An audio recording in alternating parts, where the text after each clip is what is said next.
Alam niyo ba guys, for almost 2 decades, I've been through a lot. Yes, I'm living the dream life. I'm driving my dream car. I have the dream job. I love what I do. But the value is not just in the results. It's not just in the money. The value is in the struggles, the failures, the challenges. Kasi dyan kayo makaka-relate. Of course, you will see people na nagpapa-mentor, nagpapa-coach, enrolling in my courses because they wanna be more successful. Gusto nilang kumita ng maraming pera. Gusto nilang makuha yung goals and dreams nila. But the reality is, nagkaroon ng resulta kasi nalampasan yung mga problema. Na-solve yung mga problema. Natiis yung failure. Umalis sa comfort zone. Which means that when your life is this, and you want this, transformation is here. The value is paano mo malalampasan kapag bagsak ka na. Paano ka makakabangon pag nag-fail ka. Ano yung gagawin mo kapag dapang-dapa ka na. At paano mo madadala yung sarili mo dito. Because I'm here to tell you, galing din ako sa hirap. Nakaangat ng konti, bumagsak, nakaangat, bumagsak ng sagad, nakaangat ulit, bumagsak ng mas sagad, at nakaangat ulit. At nagpapabalik-balik lang tayo dyan. Which means that at some point, life will happen to you. And in this video, we will talk about 15 powerful life lessons I've learned in almost 20 years of business experience. Let's start with number 1. You'll be hated if you can't be manipulated. Yes, there will be people in your life na magstay lang sa buhay mo kasi nakokontrol ka nila. Kasi kaya ka nilang i-manipulate. Kasi umu-oo ka sa kanila. And we're talking about all kinds of relationships. It can be your life partner, girlfriend mo, boyfriend mo, asawa mo, friend, best friend, colleague, business partner, part of your team. You have to remember that most of them nagstay lang sa buhay mo kasi may benefit sila. That's 1. Number 2, sinusunod mo yung gusto nila.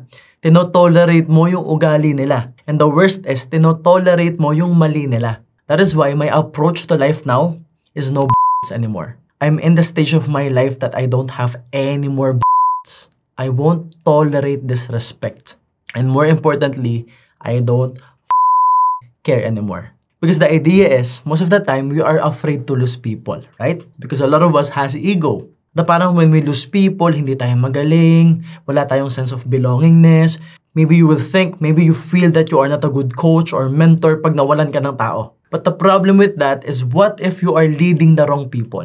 Baka kaya hindi mo ma-attract yung mga tamang tao kasi hindi mo kilala sarili mo, hindi mo mahal ang sarili mo. At paano mo makikilala yung sarili mo if you will try to please people? Because you have to understand that the progress that you want in your life is in the conversations you are trying to avoid. So since you are trying to please people, you are avoiding real talk. You are avoiding being honest to them. Natotolerate mo yung disrespect. Natotolerate mo yung mali. And we call it sacrifice. But the reality is, it's not sacrifice. It's being stupid. Nothing wrong if you want to sacrifice for your team if you love them. But you have to make sure that they deserve your love. How do you do that? By respecting yourself. By loving yourself first. That is why I keep telling people, only say yes if it's a yes to you. If it's a no to you, you have to say no. That way, malalaman mo kung sino yung mga totoong tao na tatanggapin ka at mamahalin ka kung sino ka talaga. Kung sino yung mga tao na kayang irespeto yung decisions mo. And I've learned the hard way na kaya tayo dumadaan sa crisis para linisin tayo. 1. Number 2, para mas makilala mo yung sarili mo. And number 3, para makilala mo yung mga kasama mo. Kasi malalaman mo ang totoong ugali ng isang tao in a moment of success and in a crisis. Kapag sagad na sila. Kapag dapang-dapa na sila. And as leaders, pinapadaan talaga tayo sa hirap para makita natin at maobserbahan natin yung mga tao sa paligid natin kung totoong loyal ba sila. Kung totoong may malasakit ba sila. O baka naman sila pa yung unang-unang manda-down sa atin. Sila pa yung unang-unang hahatak sa atin pababa. So at some point, masasagad ka rin naman. Mapupuno ka rin naman. Ang akin, umpisa pa lang, don't allow people to manipulate you. Just be honest with yourself. Just be honest with who you are. And naturally, mamimit mo at makikilala mo yung mga tamang tao. Number 2, if someone spends their hard-earned money on you, It means they care for you. They have goals and yet they probably decided to put your needs first. Narealize ko sa buhay ko na kapag marami ka palang pera, madali talagang magbigay eh. Madaling magbigay ng magagandang experiences sa mga tao sa paligid natin, sa mga mahal natin sa buhay, which is good. That's the value of money, right? That we can spoil our family. That we can make them experience the life that they deserve. Pero bago tayo makarating sa level na yan, bago tayo yumaman ng sagad, dadaan tayo sa struggle. Dadaan tayo sa level na sagad tayo. Dadaan yung crisis, dadaan yung bagyo. At dadating sa point na konting-konti na lang yung perang meron ka. Pero dahil mahal mo yung mga tao sa paligid mo, ito todo mo para sa kanila. Ang problema, hindi nila na-appreciate yung konti. But in reality, yung konti na yan yung 100% mo kaya sobrang sakit. And the lesson here, na yan ang tunay na pagmamahal. Na kung may karelasyon ka ngayon, kahit konti lang yung binibigay nila sa'yo, baka naman todo na nila yon. Baka naman yun yung 100% nila ngayon. And that's love. Don't buy the illusion in social media na pag magkarelasyon, dapat nagde-date lagi. Dapat lagi may flowers, ang social-social lang pinupuntahan nila. Yes, mayaman na sila eh. And probably deserve nila yon kasi pinaghirapan nila yon. Pero tandaan mo na yung partner mo, kung nagpapakahirap yan, araw-araw nagbabanat ng buto yan, kahit hindi sobrang laki ng binibigay niyan sa'yo, that doesn't mean na hindi ka niya mahal. Baka yun yung todo niya. Kasi alam mo naman yung totoo, na yung iba sa social media, yung relationship, yung pagbibigay ng flowers, ginagamit lang naman yan for content.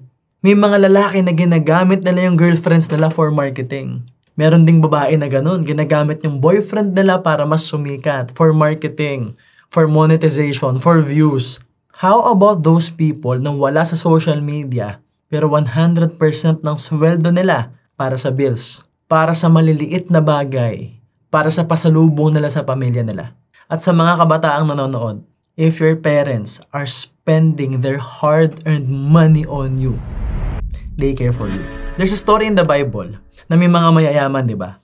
Tapos naghahandog sila. Naghahandog sila ng malalaking salapi. They're giving a lot of money. Tapos may dumating na babaeng balo at nagbigay siya ng 2 kusing. Ang katumbas doon, isang pera. Ang sabi ni Jesus, katotohanang sinasabi ko sa inyo na ang babaeng ito ang may pinakamalaking ibinigay. Kasi daw, yung mga mayayaman, nagbigay lang ng small percentage ng income nila. So kahit malaki yung amount, maliit lang na percentage yon. Pero yung babaeng balo, binigay niya lahat ng meron siya. My point here is very simple. If someone's spending their time, money, and effort for you, mind you, it's a lot of their time and effort. That's love. Ingatan mo yan. Kasi ang isang taong masipag na may mataas na pangarap, pag sinuportahan mo yan, yayaman at yayaman yan. Number 3, when someone is pushing you to be better, it's not an attack, it's love. Narealize ko sa buhay ko na kapag pinupush ka ng isang tao, gusto ka niyang mag-grow. Kasi baka sinasabi mo sa kanya na may pangarap ka eh, na may goals ka. Tapos baka hindi niya nakikita na nagtitake ka ng action, wala kang masyadong ginagawang effort. That is why they will push you. Ang mahirap sa atin, akala natin lagi na kapag pinupush tayo, minomotivate tayo, akala natin atake yun. Tapos minsan ang hugot natin, hindi na niya ako mahal. Gusto niya akong magbago. Gusto niya akong mamayat. Gusto niya akong mag-diet. Bawal na daw ako kumain ng matamis. Baka may diabetes ka na kasi. Siguro ang taba ako na bawal na ako kumain ng baboy. Baka naman may fatty liver ka. Baka naman hindi ka na healthy. Baka naman marami nang masakit sa katawan mo. Kaya pinupush ka niyang mag-diet. Kaya pinupush ka niya na mag-exercise. Always remember that for things to change, you have to change. Hindi kusang magbabago ang external factors ng buhay mo kung hindi ka magbabago. So if you want to create results in your life, you have to create results within. So you have to change within. At kung may tao sa buhay mo na pinupush ka, na kahit magalit ka, na kahit mag-away kayo, ito yung sinasabi kong real talk, na willing siyang i-risk yung relationship nyo, yung samahan nyo. Ang kapalit nun, sasabihin niya sa'yo yung totoo. Ang kapalit nun, makukuha mo yung mga pangarap mo. Hindi yan atake. Yan ang totoong pagmamahal. Kasi willing siya mag-risk. Again, nasabi ko na to kanina. The growth that you want is in the conversations you are trying to avoid. You have to learn how to take the bitter pill. Para malasahan mo ang tamis ng buhay, kailangan muna nating lunukin yung mga mapapait na bagay. And that includes hard conversations. Number 4, be a hustler, not a hater. So if you want to be successful, you have to hustle. If you want to be successful, if you want to earn money, you have to focus on earning money, solving other people's problems, building a product, selling a product, being hated. If you want to have a miserable life, then hate other people. Be a hater. Because always remember, as within, so without. So if people are hating you, there's a 100% chance that they hate themselves too. What they say to you is a reflection of who they really are. Pag nagsasalita sila ng hindi maganda towards you, it's because hindi maganda yung tingin nila sa sarili nila. So if you want to make money, it's just plain common sense. You have to be a hustler. Number 5, don't allow toxic people to manipulate you into hating someone who has done nothing wrong to you. Their problems are not yours. And the idea is, di ba sa magtotropa, uso yung chismis? Na pag may magkaaway, pag-uusapan nila, yung mga bagay na negative, yung tropa mo playing victim, nakawawa siya, naaping-api siya, and now you will start hating on someone na hindi mo naman kilala, na wala namang ginawang masama sa'yo, na hindi mo nga alam kung totoo. Now I'm sure, probably, para sa'yo, empathy yun, nakikisama ka lang, mahal mo kasi yung kaibigan o tropa mo. Kaya lang tandaan mo na hindi maganda na may hate kang daladala sa puso mo. Especially sa taong walang kinalaman sa buhay mo. It's like you are trying to carry a lot of baggages in you. Baggages ng tropa mo, baggages ng kapitbahay mo. Pilit mong dinadala yung baggages ng ibang tao kahit hindi ka naman talaga apektado. Ito problema. This happens a lot in social media. May mga fans na nag-aaway. May mga influencers who will try to manipulate you na parang kawawa sila, na parang may kalaban sila, na meron silang imaginary enemy. Ikaw naman na sobrang fan, sobrang immersed sa idol mo sa social media, yung kaaway niya, kaaway mo rin. The problem with that is you are trying to carry the weight of hate, hindi mo nga kilala yung kaaway niya. Baka nga yung kaaway niya, idea lang niya para lang mag-trend. Baka nga meron lang siyang imaginary enemy. At ikaw naman, imaginary kakampi mo siya. Kahit hindi ka rin naman niya kilala at hindi mo kilala kung sino yung kaaway niya. And a lot of people in social media right now is being manipulated. Ang akin lang guys, you have to have, again, common sense. It's proven in social media, in history, in TLE, chemistry, physics, even Filipino class, na yung mga taong nang-hate, yung mga taong naninira ng kapwa, sila yung dapat mong iwasan. Kasi tandaan mo, na kapag nagkahiwalay kayo niyan, ikaw ang susunod na biktima niyan. Ikaw ang susunod na babanatan niyan. Ikaw ang susunod na i-hate niyan. If you don't believe me, try it. And then balikan mo tong video na to. Number 6. Poor people buy things. Lazy people buy distractions. Rich people buy assets. Wealthy people buy time. And ambitious people buy skills. Now, this is extremely powerful, no? Right now, what's happening is, yung mga market ng high-end products like Louis Vuitton, Gucci, Hermes, hindi ko nila lahat, pero most of them, they don't enjoy the products itself. They don't even understand the luxury. They just wanna wear the brand because it will make them feel good about themselves. So, ang totoong market ng mga high-end brands, yung mga mahihirap na gustong magpanggap na mayaman. Tapos yung mga taong tamad, ang utak nila ilalaan nila sa distractions. Lagi silang nakahawak ng cellphone, nag-scroll, naglalaro, kung ano-anong ginagawa, just to make them feel busy. And most of these people are so afraid to try something new. They have fear of rejections. They have a fear of failure. Natatakot silang mag-try ng bago, natatakot silang mag-fail, tas ayaw naman nila nang wala silang ginagawa. They just buy and spend time distracting themselves. Basically, just creating an illusion. And the rich people will buy assets. Bibili yan ng bahay, bibili yan ng lote, bibili yan ng mga asset para kumita siya ng mas maraming pera. Pero yung totoong mayayaman, The wealthy, these people buy time. Ang mahalaga sa kanila yung oras nila. Kasi yung oras nila yung pinaka-valuable. That is why I always tell people that millionaires build systems, while billionaires builds people who builds the system. So building a system takes a lot of effort and time. Right? So pag na-build mo na yung sistema, that's the asset. Pero ang mga bilyonaryo, ang wealthy, ang binibuild na nila yung mga tao. They spend time building the people who will build the systems for them, which gives them more time and more money. And ambitious people, they buy skills. These are people like me. Kasi pag galing ka sa hirap, hindi mo naiintindihan ano yung totoong assets. At kahit magkaroon ka ng asset, hindi mo alam paano gagamitin yung mga assets mo at paano kikita yung pera mo. Kasi wala ka pang knowledge doon. So kung wala ka pang pera at ambisyoso ka, ang pinaka-accessible sa'yo ay skills. At yung skills na yan, pwede kang may mamit na taong bilyonaryo or potential billionaire who will build you as a person or as a leader who will create systems for them. Meaning, kahit galing ka sa hirap at ambisyoso ka, at may namit kang kagaya ko na gustong maging bilyonaryo, I will help you build systems. Pagtutulungan natin yan para ikaw maging milyonaryo. In return, magiging bilyonaryo ako. And in the future, you can duplicate that as well.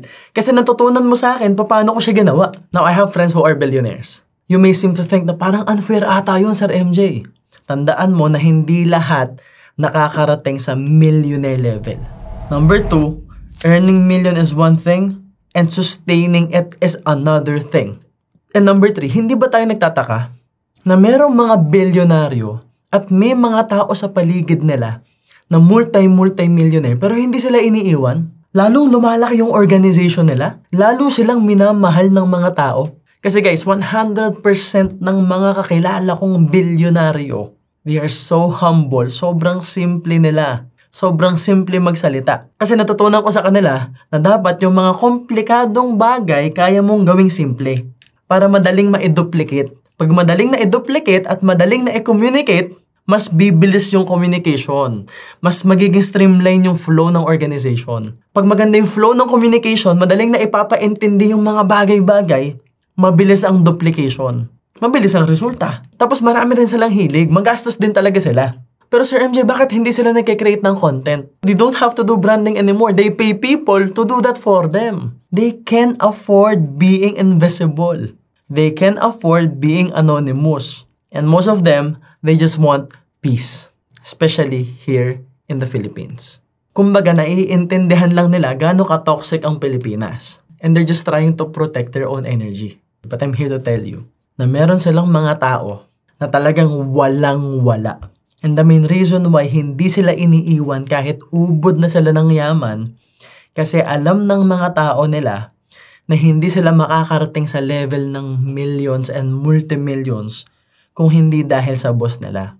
Naiintindihan nila na ibang level ng mindset, ibang level ng skill set ang pagiging bilyonaryo. At mamaya ko yan ipapaintindi sa inyo. Number 7, this is in the Bible. Don't cast your pearls before swine. Huwag mong ibigay ang perla sa baboy. Kasi ang gusto ng baboy, kaning baboy. Ayaw ng baboy ng perlas. The point is very simple. Huwag mong ipagpilitan ng sarili mo sa isang lugar o sa isang tao o sa mga tao na hindi nakikita ang totoong value mo. Don't devalue yourself by putting yourself in a space where you are unappreciated, undervalued, and disrespected. Ilagay mo ang sarili mo sa tamang environment because environment is more powerful than willpower. Ang Nara tree, ilagay mo sa paso, kahit anong mangyari, hindi yan lalaki. Pero ang Nara tree, ilagay mo sa malawak na lupa, madiligan ng tama, maarawan ng tama, tamang environment, mabilis yan lalaki. Ang isang puno, mas mamumunga yan sa tamang environment. So if you can feel that people are not listening to you, stop talking. Don't devalue your words by talking to the people who don't want to listen to you. If you are in a space where you feel like you are undervalued, you are unappreciated, and it's clear that you are probably invisible in your space, Step back. Watch them. Observe. Because when you step back, dyan mo makikita yung totoong galaw nila. Dyan mo sila mas maririnig. Dyan mo makikita yung totoong behavior nila. So again, this is related to self-love and self-respect. That you have to respect and love yourself so much, you will not allow yourself to be disrespected ever again. This happened to me before so many times. I learned the hard way. And I'm sharing it with you right now. Baka sakaling matauhan ka kaagad at hindi mo na kailangang pagdaanan yung mga pinagdaanan ko. Number 8. Confident people don't crave attention. And this is a good time for you to reflect. And this is how you know if you are confident right now. Because way back, I'm into fitness modeling. And more than 3 times a day, I am posting my pictures. Now, I can say I'm just trying to inspire people. I just want to show them the results. I'm just tracking my own results. I'm just checking my body fat percentage. That can be true to some people, don't get me wrong. May mga tao talaga na nagpo-post lang sila, na-trip lang talaga nila. Kasi baka yun ang negosyo nila. Yung abs nila, yung katawan nila. But most of the time, yung mga post natin, it's a way to get people's attention. There are amazing dancers who do it for the craft. But there are dancers in social media, especially yung mga dancers na halos wala ng suot, they are craving for your attention. And that's not confidence. Let's be real. May mga magagaling kumanta sa social media because they love singing. They love the music. But there are some people who just wants attention. There are people who want to be healthy, who want to be strong, who are going to the gym regularly to be strong para sa family nila. And there are people who want to look good. Nothing wrong with that. Except, most of them are doing it because they crave attention. Now, don't get me wrong. I know because I've been there. Dumating sa point sa buhay ko na ang dami kong pera and I'm showing people my money. Almost every single day, I post with my Mustang, with my abs, with my body, forma, katawan, selfie sa gym, pera, magandang bahay, results. But those were the times when I was depressed. And I learned my lesson the hard way. That is why I lost my hair. I lost 20 million. I lost myself. Because I'm here to tell you that during those times, I am so insecure. Ang weird nga kung kailan kalbo ako, kung kailan hindi maganda balat ko, saka ako naging confident sa sarili ko. Why? Because my focus now is not to get your attention. My focus is to serve you, to help you, to create a better community. That's what I'm trying to do. Tandaan nyo to. Confidence equals competence. Confidence equals evidences. So you have to collect evidences that you can. At ang confidence ko, hindi nanggagaling sa Porsche, o sa mga gastos ko, o sa pera ko. Ang confidence ko, nanggaling sa lahat ng problemang nalampasan ko. Na kahit sobrang bigat ng pinagdaanan ko, I'm still showing up as a leader. Alam ko sa sarili ko kung ano yung mga nalampasan ko. So ang confidence ko nanggagaling sa kahit anong ibigay mo sa aking problema, kaya kong lampasan. At ang confidence ko nanggagaling sa kanya. Number 9. If you earned 1 peso every time you doubted yourself and procrastinated, you'd probably be a millionaire by now. Ang point dito, kung merong piso kada pagdududahan mo yung sarili mo at sasabihin mo na naman yung mamaya na, bukas na, next week na, next month na, next year na, baka mayaman ka na ngayon. Na kung magiging honest tayo sa sarili natin, ilang beses tayong nagduda sa sarili natin. Ilang beses tayong nag-procrastinate. And just imagine, piso lang ba talaga yung nawawala every time you will doubt yourself? Piso lang ba talaga nawawala every time you will procrastinate? O mas malaking halaga? Ikaw ang nakakaalam niyan. Number 10.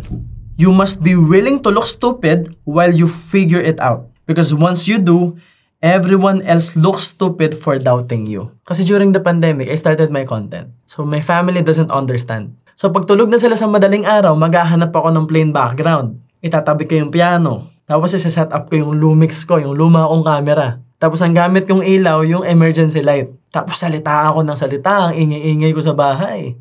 Kung ano-anong sinasabi ko. And I can still remember the look in their faces.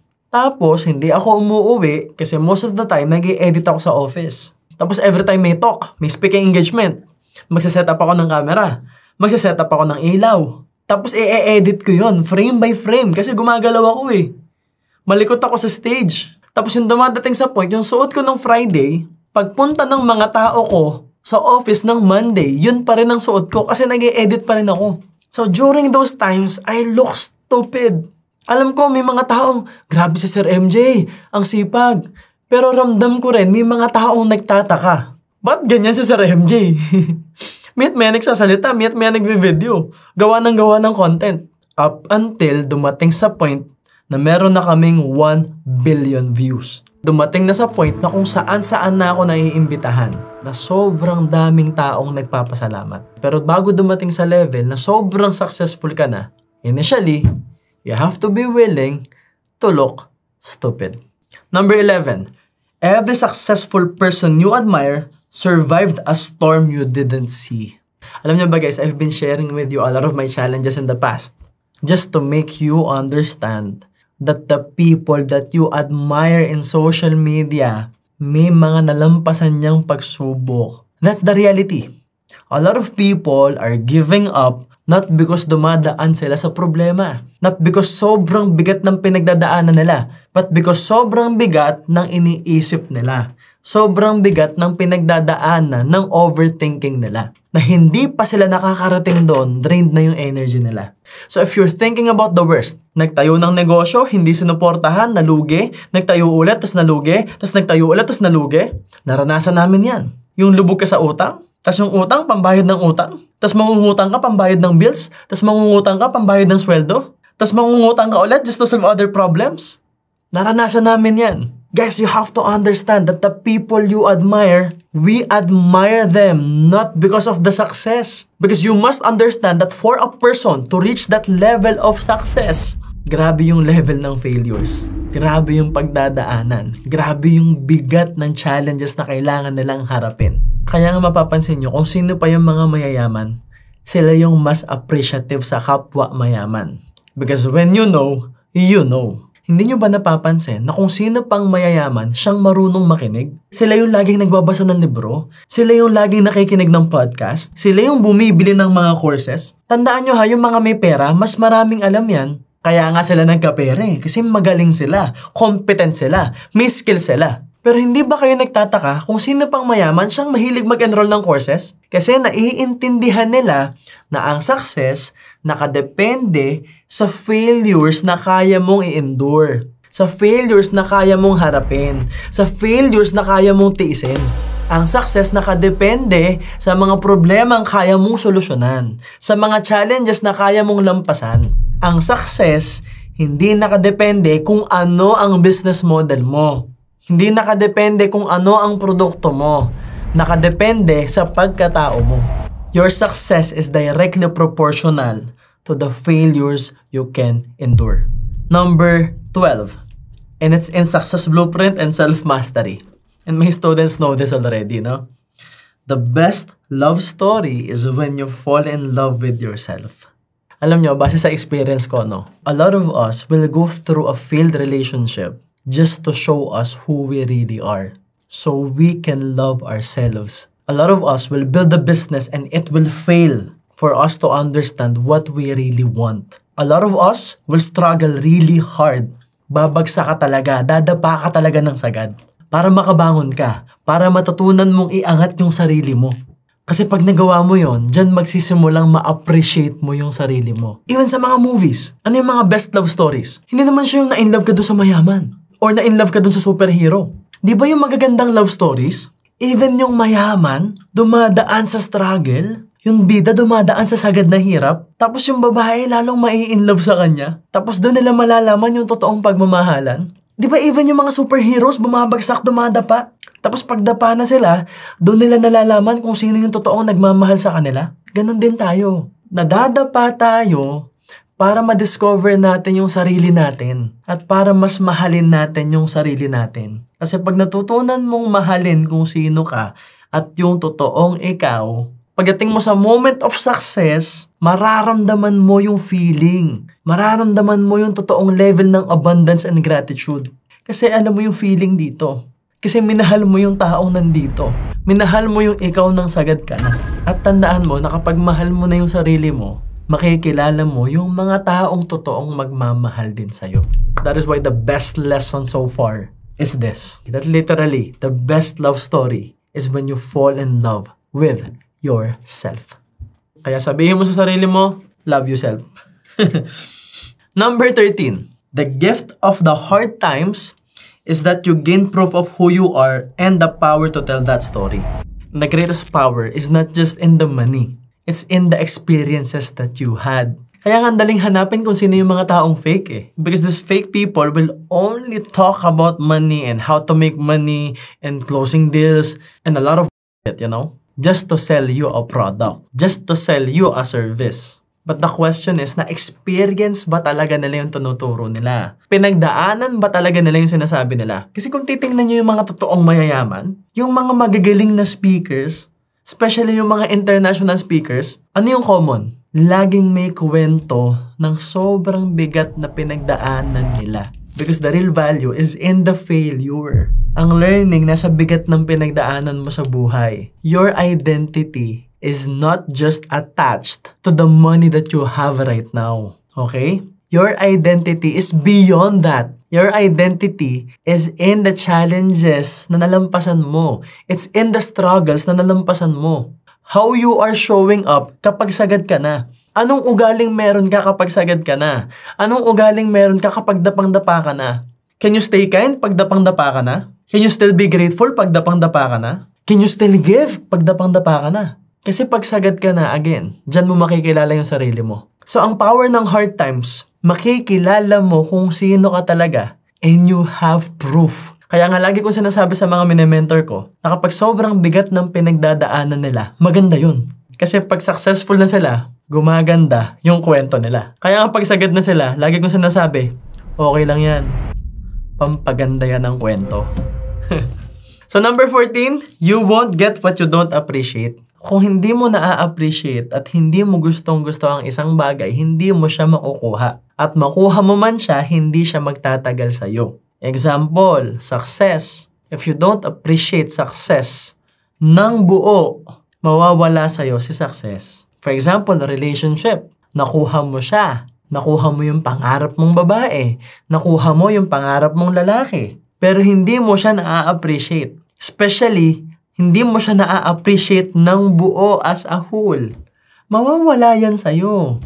Hindi siya mag-stay sa'yo. So, kailangan mong makita siya as a whole. Well, I'm gonna give you a solid example. Okay? Bumili ka ng kotse. Let's just say ang binili mong kotse sobrang ganda, sports car. Sports car ba maganda? Yes. Nakaka-inspire? Yes. Pagtitingin na ng mga tao? Yes. Pero, mas risky. Tama? Mas magastos. Mahal ang maintenance. Mas malakas sa gas. Pag nagasgasan ng konti, mas magastos. Takaw sa mata. Hindi mo pwedeng i-park kung saan-saan. So, i-upgrade mo ngayon yung lifestyle mo. Hindi pwedeng pangit ang parking mo. So, dapat maganda rin ang bahay mo. So, basically, nag-increase yung gastos mo. So, if you don't appreciate the car, what will you do? You will sell the car. Bakit? Kasi baka, para sa'yo, hindi siya worth ng sacrifice. Hindi siya worth ng gastos. Diyan napapasok yung law of polarity. Okay? Always remember that success and failure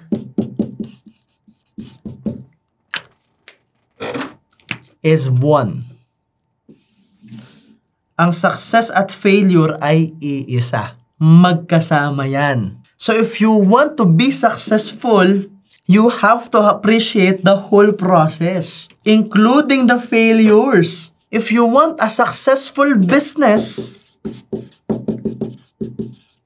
you have to appreciate the business, including the failures in the business, the hardships in the business. Kailangan ma-appreciate mo yung produkto, yung pagbebenta, yung mga gastos, yung pagpapa-approve, yung mga stress, yung pag-hire ng tao. If you want the car, you have to appreciate the car, including the gastos, including the high maintenance, including the gasoline. If you truly love the person, and if you want to stay in a relationship with that person, hindi lang yung magaganda yung nakikita mo. Hindi mo lang siya mahal kapag okay siya. Hindi mo lang siya mahal kapag mayaman siya.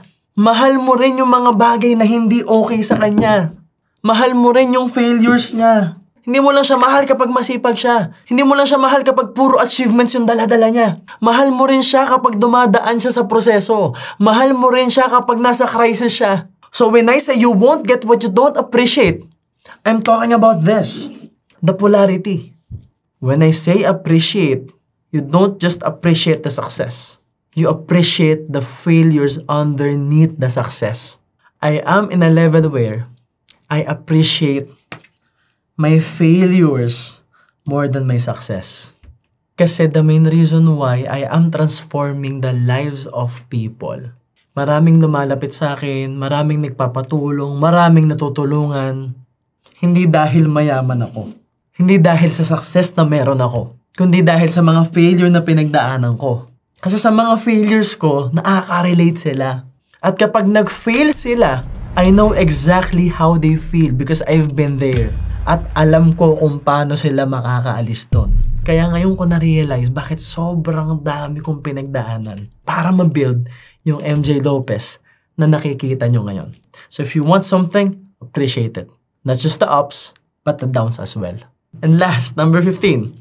A man can literally lose himself trying to make an ungrateful woman happy. And vice versa, okay?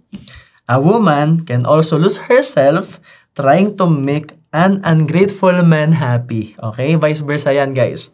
Kasi pag meron tayong taong mahal, minsan, it's not just about the expression of love anymore. Sometimes we want them to be happy. Pero narealize ko sa buhay ko, we cannot control their happiness. Their happiness is in their control. Their happiness is anchored to the meaning they attach to things.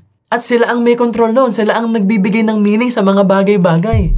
And minsan, sa sobrang pagmamahal natin, nakakalimutan nating mag-express ng love. Minsan, ang goal natin, kontrolin yung resulta. Gusto natin silang maging masaya. Paano kung hindi mo nga siya mapipilit maging masaya ngayon? Paano kung sobrang lungkot niya ngayon? Paano kung hindi siya okay ngayon? Hindi natin naiintindihan na pwede nating mahalin yung tao kahit hindi siya okay. Na pwedeng mahal na mahal mo siya pero hindi pa rin siya okay kinabukasan. Na pwedeng mahal na mahal mo siya pero dapang-dapa pa rin siya kinabukasan. And it's okay. Because our job is to express love. To love. Not to control their happiness. Kaya lang, most of the time, yung karelasyon natin, ungrateful sa effort natin, tapos gusto natin silang maging masaya, and instead of loving them, what do? We wanna make them happy. Ungrateful nga sila, diba? So when you try to make an ungrateful person happy, you will lose yourself. And this happens not just in partnerships. This happens in any kind of relationship. If a person is ungrateful and you try to make them happy, you will lose yourself. Kaya nga in our culture, gratitude and appreciation is really extremely important. Because again, I've been there. I've been here. I've been into a lot of ungrateful relationships. Ungrateful people around me. All I want is to make them happy. All I want is to transform their lives. But they are ungrateful all the time. So what happened? I lost myself and I lost my hair. So I'm giving you this real talk. So I'm giving you this unfiltered life lessons for you to understand the reality of life. This right here is almost 2 decades of ups and downs, success and failures. And I really hope I was able to create value to your life right now. So make sure to watch this video over and over, especially kung nakaka-relate kayo, and feel free to share this to people na sa tingin nyo makaka-relate din sa mga sinabi ko. So yun lang guys, always remember that all I want is for you to become more successful and for you to reach the next level success. And as always, everything good starts with a yes. And yes, my name is MJ Lopez, and see you soon.